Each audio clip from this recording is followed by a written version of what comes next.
Bitcoin halving is going to start in the next 150 days, and as you see, we might see some high bullish moves to come soon.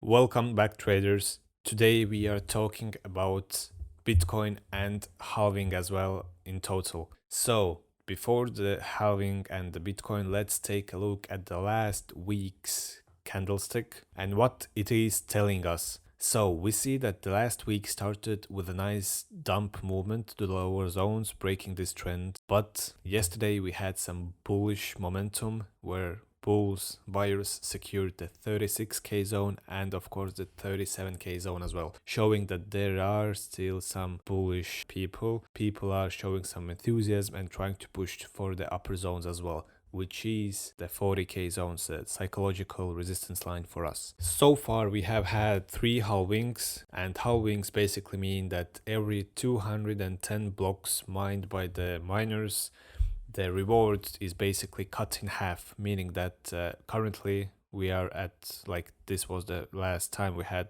the halving, and before the halving the reward was 12.5 bitcoins per one block after the halving. So currently we have 6.25 bitcoins per block, so as the reward. Now bear in mind that people are mining daily 144 blocks, which is roughly considered like maybe 900 bitcoins daily mined, published to the markets. Second thing, bear in mind that we are 19 point something million bitcoins are already published to the markets, and we are left with roughly 2 million bitcoins to be still mined there. Although in this like past let's say 10 years basically we mined 19 million, basically the rest 2 million is going to be hard to mine, as every time the mining is getting much harder and harder, meaning they cut the supply, they cut the rewards, so it's getting more and more exclusive. Now let's talk more about the halvings since 2016. As the first halving, no one didn't know what's going to happen. There were not many investors and it was purely on the like small supply chains. Now the second halving, people already knew that the last halving resulted in some nice return on investments. It was like 9,000%. So the opening was here, 2.8k percentage of return on investment, which is huge. Now people of course knew that after the halving prices will skyrocket, and as you can see, they started basically 1 month before the halving. People pushed the prices up. Once the halving happened, prices dumped, which is logical of course. So 30% dump, and it was all because people pushed prices way too high. Many investors were left behind and people were not buying after the halving as prices were overbought. They dumped and then they started to buy in. So the next halving, the last halving we have had is 2020, May 11th basically. So we had the same scenario basically, but slightly different approach here. We had similar bullish momentum. Prices started to push much earlier than 1 month prior. It started to push like 5 months, I think, maybe. Prices pushed.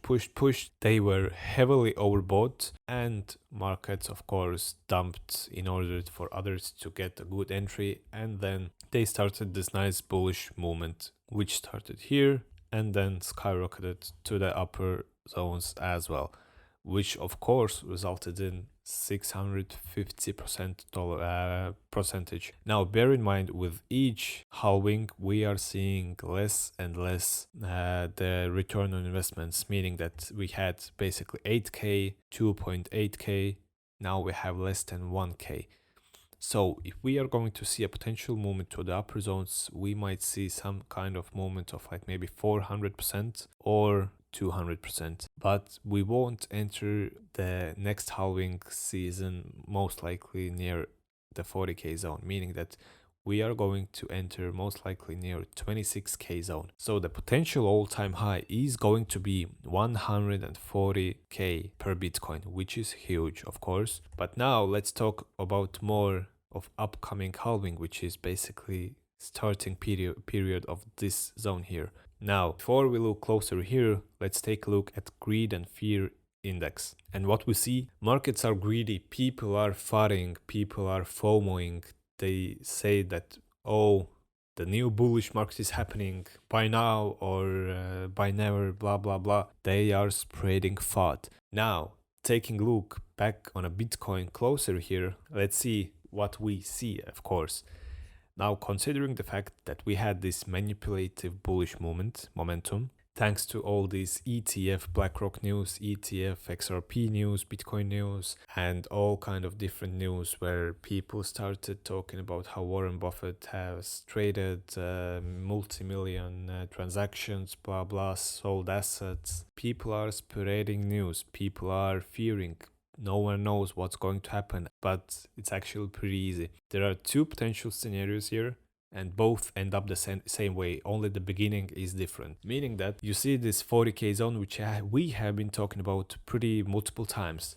Many bullish people, so people who like to long at current state of markets, they want to see price near 40k zone. So it's more of like physical resistance zone for many traders. As you can see, no resistance is here. No, nothing. EMAs, no, not even a Bollinger Bands. As I think maybe if we go to Bollinger Bands, you can see that we are just exploding on the Bollinger Band side, and it's basically telling us that we are in overbought zones. Now, of course, fake push before the halving. Low key comes similar outcome like this. Push before halving and push before halving resulted in a nice dump. Same here. With all those facts, what we are seeing a potential movement to these zones here. So drawing this line here as well, meaning that potential movement to the 15k zone or even like 18k zone. This would be a nice entry for many traders. No one would miss this out, but as of now, people are still spreading FUD, telling you have to buy, you have to buy, you have to buy, or you will be late. But in fact, if we look historically, we are still in greedy markets. We still have 150 days left before the actual halving happens. And of course, we have huge manipulations, news manipulations on the markets. With all this being said, there is no way we will pass this 40k zone. If we even reach this zone here, we might see some kind of like liquidity move, small liquidity move, but the outcome should be still the same. We are going to see a potential movement to the lower zones. Maybe not so low of 15k, but still we are going to see a pretty nice dump happening to at least 20k zone, where of course many buyers are going to wait. Now, with that being said, this is basically our view on the Bitcoin and the upcoming halving as well. So let's get ready for a potential dump to happen. So don't FUD and don't fear of missing out as well. We still have time before the halving happens, and usually just after the halving, maybe few months after it, we will see some kind of bullish movement. Before the halving, we might see some kind of like sideways movements bouncing from one side to another side. And before the halving, we might see a nice dump to happen. Now, I hope you liked this video where we shared our opinion about overall this halving and bigger picture on the Bitcoin as well. And as always, stay safe and trade smart. See you on the next session.